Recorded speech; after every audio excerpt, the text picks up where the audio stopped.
പഞ്ചലിംഗേശ്വരൻ നെഞ്ചകത്തുണ്ടെങ്കിൽ ദർശനമെന്തിനു വേറെ, ദേവദർശനമെന്തിനു വേറെ.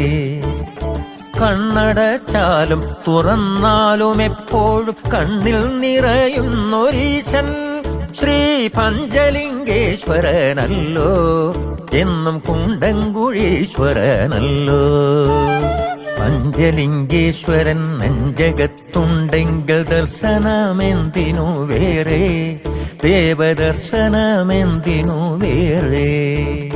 കണ്ണടച്ചാലും തുറന്നാലും എപ്പോഴും കണ്ണിൽ നിറയുന്നൊരീശൻ ശ്രീ പഞ്ചലിംഗേശ്വരനല്ലോ, എന്നും കുണ്ടംകുഴീശ്വരനല്ലോ.